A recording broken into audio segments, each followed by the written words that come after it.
Hey everyone, welcome to the Canine Culture Podcast, where we talk about everything dog. Q&As with veterinarian professionals, rescue operators, everyday topics. We cover everything dog on this podcast. So make sure you subscribe to the Canine Culture Podcast on your favorite podcast platform, and make sure you're following us on social media on both Instagram and Facebook. Thanks again for listening. Now here's that next episode. Hey everyone, welcome to the Canine Culture Podcast. This is your host, Brittany, and today we are going to talk about ingredients in your dog's food and in your dog's treats. And realistically, this episode could probably span over multiple days, weeks, months. We could really dive into this, but we're just going to stick with some basics.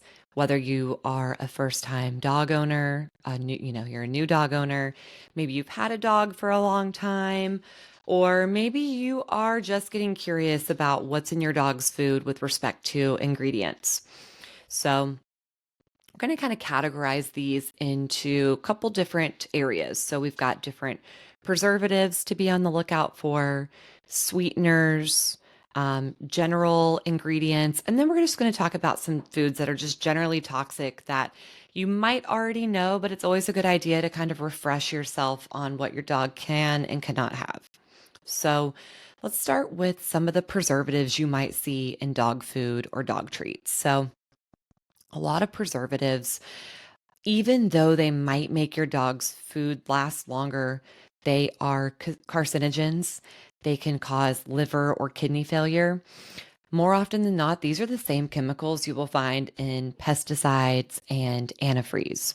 So think about chemicals like BHA, BHT, nitrates, and MSG. The list is a little bit longer than that, but that's just a basic starting point. So if you pick up a bag of treats, you see one of those ingredients, it might be in your best interest to go look for a different treat. And what's nice now is there are a lot of different options. I think a lot of dog food companies and manufacturers are really starting to tailor their products more to dogs' health and longevity. Next category, sweeteners. So sweeteners don't add any nutritional value to your dog's food or your dog's treats. They're high on the glycemic index. So if you have a dog with diabetes, it would not be a good idea to serve something with some of these sweeteners. You've also got the increased risk of diabetes and some other health issues. Same as with people with adding particular sweeteners, there are consequences. So something you might see is corn syrup. So much like you hear now with humans, we don't want the first ingredient to be corn syrup or even an ingredient at all. Same for dogs. You do not want treats or dog food with corn syrup. Something else to be on the lookout for is xylitol, which is sometimes referred to as birch sugar, I believe. Now, xylitol is actually toxic for dogs, and it could cause liver failure, could even lead to death, unfortunately. So xylitol can be found in a number of different products for humans, even products that you maybe used to give to your dog. So you're starting to see it in some peanut butters, where peanut butter, generally safe for dogs. But if you see xylitol, it's no longer safe to give to your dog. A number of other items. So just be on the lookout for that and some other sweeteners. Now let's think about general ingredients for food or for treats. And one that you're going to see is meat meal. It might say chicken meal, it might say something else meal, but you see this a lot in some of the kibbles. And more often than not, what that is kind of leftover or scrap pieces of animal. We don't know if that animal was diseased or if there were any other issues with it. And because of the way that it's more often than not cooked into those kibbles, that high heat is killing any nutritional value of whatever protein content was there. So if the number one ingredient in the dog food is meal, meat meal, chicken meal, whatever it might be, you might want to take a look at switching or just figuring out how to kind of reduce that exposure if you're not going to switch completely. Something else you might see in dog food is called melamine. And it's actually a type of plastic. And so some dog food manufacturers will include this to kind of falsify the amount of protein in their food. You, of course, don't want your dog consuming any kind of plastic, as it could cause kidney failure, issues with the liver, so on and so forth. So you're starting to see a little bit of a theme here with some of these ingredients.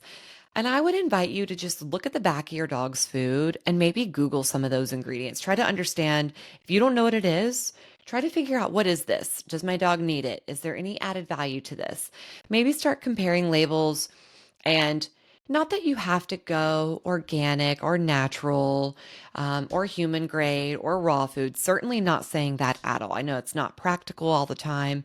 There are certainly budget restraints, time constraints. There's a number of factors that go into this, but just being able to keep yourself informed on your dog's health and what they're consuming and just comparing those labels. Now, one thing we're going to touch on is just generally foods that are toxic to your dog. And again, this category could be longer, but let's just hit on some of the main ones. So we got chocolate, grapes, raisins, onions, caffeine, and alcohol. Like I said, we could add so many more to those, but just generally think those are the foods you want to avoid sharing with your dog. You don't want your dog getting into those particular foods. So I hope this was helpful. Wanted to keep it short and sweet and just try to help share this information. So if you know a new pet owner, or maybe you know someone who's about to adopt or rescue a dog, please share this with them so they have this information. And as always, happy to hear from you guys. If you want to send us an email, it's canineculturepodcast@gmail.com.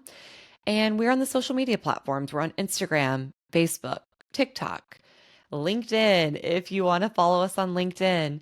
And just thank you guys for subscribing and listening, and look forward to chatting with you guys next week.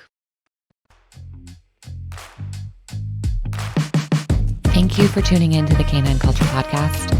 Please make sure you subscribe to the Canine Culture Podcast on your favorite podcast platform, and make sure you're following us on social media. If you have any recommendations, any topics that you'd like to hear, if you know of any guests that would be good for the show, or if you yourself want to be a guest, please reach out to us. Send us an email at canineculturepodcast@gmail.com, or send us a direct message on social media. Thank you for listening, and please share this with any of your dog-loving friends.